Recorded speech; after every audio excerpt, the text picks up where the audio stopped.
Hi students, நம்ம வந்துட்டு எக்கனாமிக்ஸில் 5th chapter migration இந்த chapter start பண்ணோம். ஸோ ஸ்டார்ட் பண்ணி வந்துட்டு மைக்ரேஷனோட கான்செப்ட் என்ன, இந்தியா அண்ட் தமிழ்நாட்டில் வந்துட்டு மைக்ரேஷனோட எக்ஸ்டென்ட் எப்படி இருக்குன்னு சொல்லி லாஸ்ட் கிளாஸில் பார்த்தோம். எதுக்காக பீப்புள்ஸ் வந்துட்டு மைக்ரேட் ஆகிறாங்க அப்படின்னு பார்த்தோம். ஸோ அப்படி மைக்ரேட் ஆகக்கூடிய பீப்புள்ஸ் வந்துட்டு எந்தெந்த அப்ராட் கண்ட்ரீஸ்க்கு மைக்ரேட் ஆகிறாங்க, அதே மாதிரி அப்படியே மைக்ரேட் ஆகக்கூடிய பீப்புள்ஸோட எஜுகேஷ்னல் குவாலிஃபிகேஷன்ஸ்லாம் என்னன்னு சொல்லிட்டு லாஸ்ட் கிளாஸில் பார்த்தோம். இன்னைக்கு கிளாஸில் என்ன பார்க்க போகிறோன்னா ஃபேக்டர்ஸ் அண்டர்லையிங் மைக்ரேஷன். இந்த மைக்ரேஷனுக்கு என்னென்ன ஃபேக்டர்ஸ் வந்துட்டு காரணமாக இருக்குதுன்னு சொல்லி பார்க்குறோம். ஸோ இந்த லெசன் மைக்ரேஷன் சாப்டர் வந்துட்டு ரொம்பவே சின்ன சாப்டர் தான். இந்த கிளாஸோட வந்துட்டு இந்த சாப்டர் வந்துட்டு ஃபினிஷ் ஆகுது. ஸோ பேஜ் நம்பர் 315 எடுத்துக்கோங்க. Factors underlying migration. The extent and nature of migration in any society is basically determined by the nature of the development process experienced by that society. So ஒரு மைக்ரேஷனோட nature, அதோட extend, அது எந்த சொசைட்டியாக இருந்தாலும் சரி, அந்த மைக்ரேஷனோட நேச்சரும் அந்த எக்ஸ்டென்ட்டும் வந்துட்டு பேசிக்காக எதை டிட்டர்மைன் பண்ணும் அப்படின்னா அந்த பர்டிகுலர் சொசைட்டியோட டெவலப்மெண்ட் ப்ராசஸை தான் வந்துட்டு டிட்டர்மைன் பண்ணும் அப்படிங்கிறாங்க. ஸோ அதுதான் வந்துட்டு அந்த சொசைட்டியில் இருக்கக்கூடிய டெவலப்மெண்ட் தான் வந்துட்டு அந்த சொசைட்டியில் இருக்கக்கூடிய மைக்ரேஷனை வந்துட்டு டிட்டர்மைன் பண்ணும் அப்படிங்கிறாங்க. அதான் ஃபஸ்ட்டு சொல்கிறாங்க, the extent and nature of migration in any society is basically determined by the nature of the development process experienced by that society. That is, the type and scale of development achieved by agricultural and industrial sectors in an economy would determine the migratory patterns. அதாவது வந்துட்டு type, அந்த particular சொசைட்டியோட type, அதோட development scale எது மூலயமா achieve ஆகும்னு பார்த்தீங்கன்னா agricultural industrial sectors, ஒரு எக்கானமியில் இருக்கக்கூடிய அக்ரிகல்ச்சர் அண்ட் இண்டஸ்ட்ரியல் செக்டார்ஸ் தான் வந்துட்டு அந்த மைக்ரேஷன் பேட்டர்னை வந்துட்டு டிட்டர்மைன் பண்ணும் அப்படிங்கிறாங்க. அதை சொல்கிறாங்க, that is the type and scale of development achieved by the agricultural and industrial sectors in an economy would determine the migratory patterns. In India and Tamil Nadu, though the agricultural and industrial sectors have grown over the years, inequality still exists in asset and income distribution. நம்ம இந்தியாவாகட்டும் இல்லை நம்மளோட தமிழ்நாடு ஆகட்டும், இந்த ரெண்டு இடத்துலையுமே வந்துட்டு agricultural industrial sectors வந்துட்டு நல்லா க்ரோ ஆயிடுச்சு ஓவர் த இயர்ஸ். பாஸ்ட்லேயே வந்துட்டு இந்த அக்ரிகல்ச்சரல் இண்டஸ்ட்ரியல் செக்டார்ஸ் ரெண்டு செக்டார்ஸும் வந்துட்டு நல்லாவே க்ரோ ஆயிடுச்சு. இருந்தாலும் இந்த ரெண்டு செக்டார்ஸ்லையும் இப்போ வரைக்கும் அந்த இன்இக்வாலிட்டி அப்படிங்கிறது, ரெண்டு செக்டார்ஸையும் ஈக்குவலாக யாருமே பார்க்கறது இல்லை. அக்ரிகல்ச்சர் செக்டாரை ஒரு விதமாக தான் பார்க்குறாங்க, இண்டஸ்ட்ரியல் செக்டாரை வந்துட்டு ஒரு விதமாக தான் பார்க்குறாங்க. ஸோ ரெண்டு செக்டார்ஸுமே நல்லா க்ரோ ஆயிருந்தாலும் இன்இக்வாலிட்டி அப்படிங்கிறது வந்துட்டு இப்போ வரைக்கும் இருக்குது. எதனால அப்படின்னா இன்கமோட டிஸ்ட்ரிபியூஷனால அப்படின்னு சொல்கிறாங்க.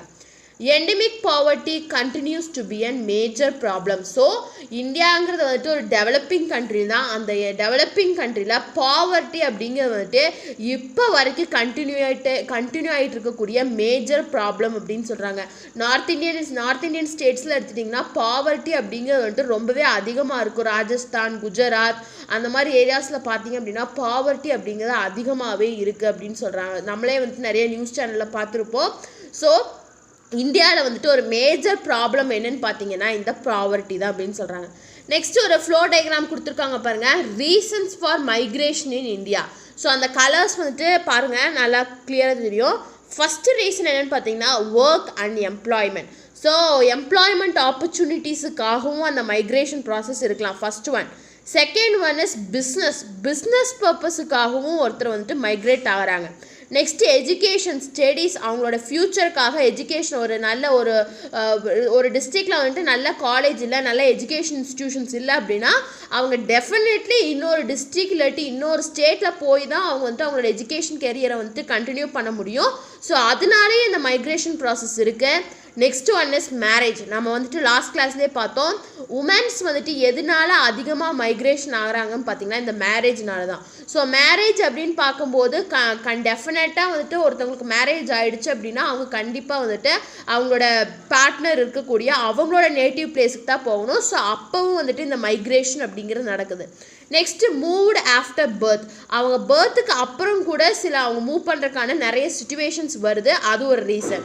Next one is moved with house hold. So how's hold வீட்டில் இருக்கக்கூடிய பிரச்சனைகளுக்காகவும் அவங்க மூவ் ஆகலாம், அது வந்து ஒரு ரீசன்ஸ். அது மட்டும் இல்லாமல் இது மாதிரி நிறைய ரீசன்ஸ் வந்துட்டு இருக்குது அப்படின்னு சொல்கிறாங்க. So reasons for migration in India பார்க்கும்போது first one is work and employment opportunities, second one is business, third one is education career, fourth one is marriage, fifth one is moved after birth, sixth one is moved with household and others. So ஒவ்வொரு கலர்ஸும் கொடுத்துருப்பாங்க. So major பாருங்கள், major part reason, major reason மைக்ரேஷனுக்கு என்னன்னு பார்த்தீங்கன்னா இந்த marriage தான். So green கலரில் கொடுத்துருக்காங்க. ஸோ ஒவ்வொன்றுக்கும் ஒரு பர்சன்டேஜ் கொடுத்துருப்பாங்க. ஸோ லீஸ்ட் பர்சன்ட் எதுக்குன்னு பார்த்தீங்கன்னா பிஸ்னஸ். ஸோ பிஸ்னஸ் பர்பஸ்க்காக மைக்ரேட் ஆகுது வந்துட்டு ரொம்பவே கம்மியாக இருக்குது. The growth process have also created spatial inequalities by leading to enclaves of growth. So growth ப்ராசஸும் என்ன க்ரியேட் பண்ணுதுன்னு பார்த்தீங்கன்னா இன்இக்வாலிட்டியை க்ரியேட் பண்ணுது. ஸோ வந்துட்டு என்க்ளேவ்ஸ் க்ரோத், அதாவது வந்துட்டு லீடிங், அதாவது வந்துட்டு richer becomes richer, poorer become பூரர்னு சொல்லுவாங்கள்ல. ஸோ அந்த க்ரோத் ப்ராசஸ் கூட அந்த இன்இக்வாலிட்டியை வந்துட்டு க்ரியேட் பண்ணுதுன்னு சொல்கிறாங்க. The migration patterns observed in a developing society such as ours correspond to these inequalities, economic, social, spatial, etc. created by the development process. So இந்த மைக்ரேஷன் பேட்டர்ன் வந்துட்டு எதை அப்சர்வ் பண்ணுது, இந்த டெவலப்பிங் சொசைட்டியில் வந்துட்டு எதை அப்சர்வ் பண்ணுன்னு பார்த்தீங்கன்னா நம்மளோட இன்இக்வாலிட்டி, எக்கனாமியாகவும் சரி சோஷியலாகவும் சரி இல்லாட்டி ஸ்பேட்டியலாகவும் சரி நம்மளோட இன்இக்வாலிட்டி வந்துட்டு இந்த டெவலப்மெண்ட் ப்ராசஸ் வந்துட்டு இந்த டெவலப் ஆகக்கூடிய சொசைட்டி வந்துட்டு அந்த இன்இக்வாலிட்டி வந்துட்டு கிரியேட் பண்ணிடுச்சு அப்படின்னு சொல்கிறாங்க. Therefore, any migrant stream would consist of heterogeneous substreams. For example, if we consider the rural to urban migrant stream, it would comprise of rural rich and rural poor, each with its own reasons and motivation for migration, the mode of migration.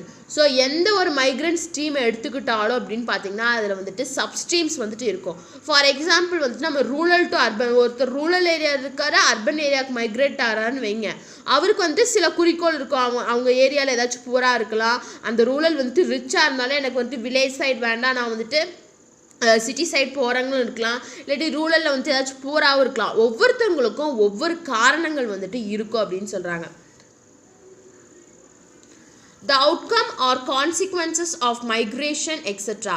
Poorer sections of the population migrate as a survival strategy in response to distressing conditions in rural areas.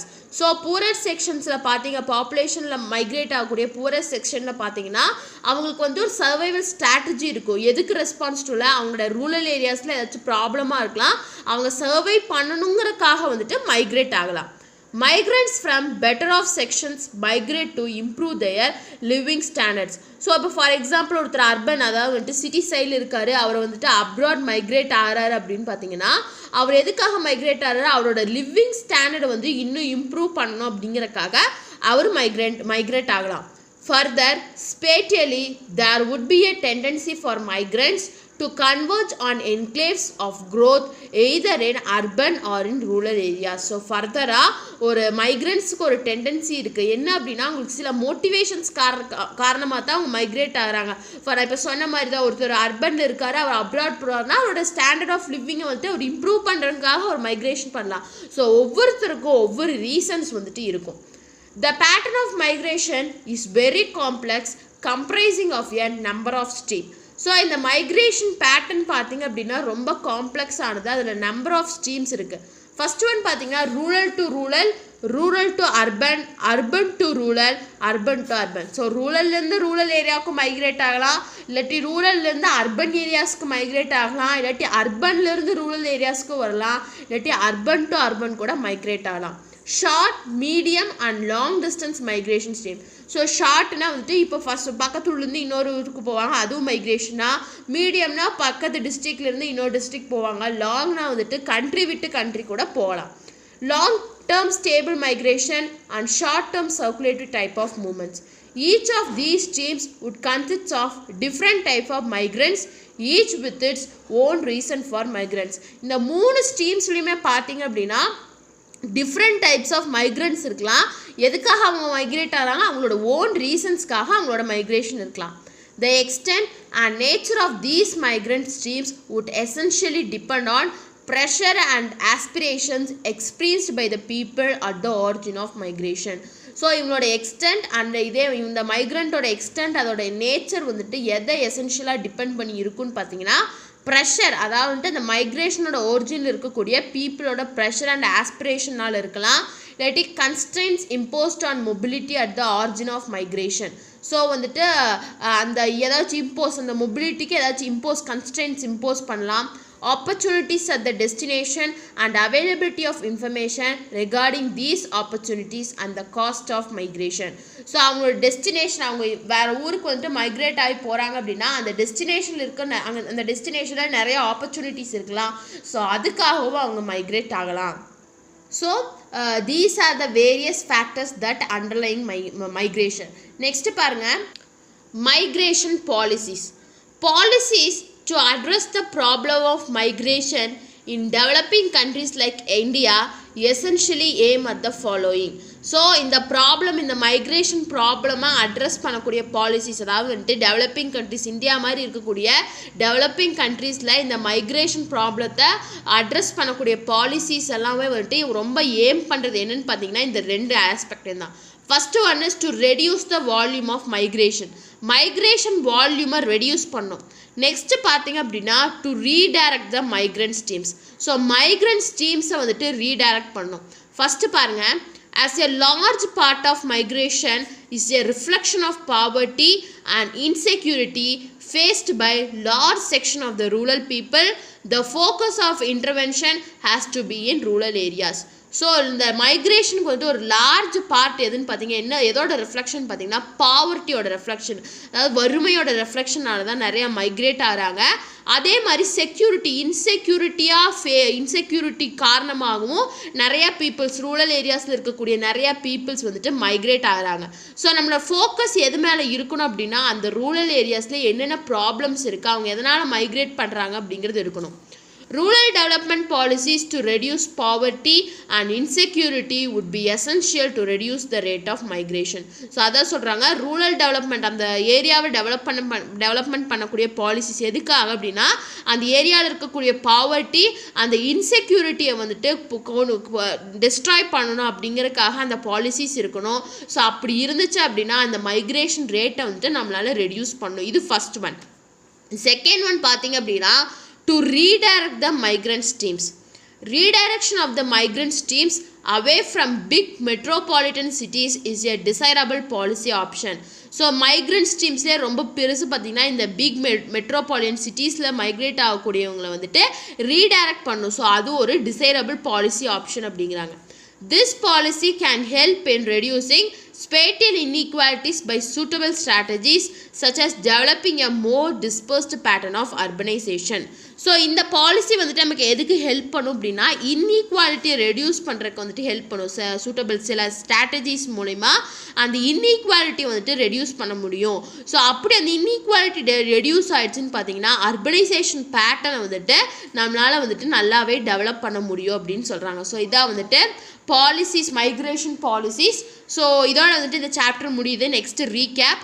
So நம்ம இந்த chapter வந்துட்டு மைக்ரேஷனோட concept என்ன, India and தமிழ்நாட்டில் மைக்ரேஷனோட extend என்ன, அதே மாதிரி என்னென்ன factors வந்துட்டு மைக்ரேஷன் வந்துட்டு இன்ஃப்ளூயன்ஸ் பண்ணுது, என்னென்ன ரீசன்ஸ்னால மைக்ரேஷன் இருக்குது அப்படின்னு பார்த்தோம். லாஸ்ட்டாக மைக்ரேஷன் பாலிசிஸ் பார்த்துருக்கோம். ஸோ இதோட வந்துட்டு இந்த சாப்டர் வந்துட்டு ஃபினிஷ் ஆகுது. ஸோ இந்த சாப்டர் ஏதாச்சும் டவுட் அப்படின்னா கமெண்ட் பண்ணுங்கள். அண்ட் நெக்ஸ்ட் கிளாஸ்லேயே ஒரு நியூ சாப்டர் பார்க்கலாம். ஸோ இந்த வீடியோ கிளாஸ் பிடிச்சிருந்தது அப்படின்னா லைக் பண்ணுங்கள், ஷேர் பண்ணுங்கள், சப்ஸ்கிரைப் பண்ணுங்கள். தேங்க்யூ.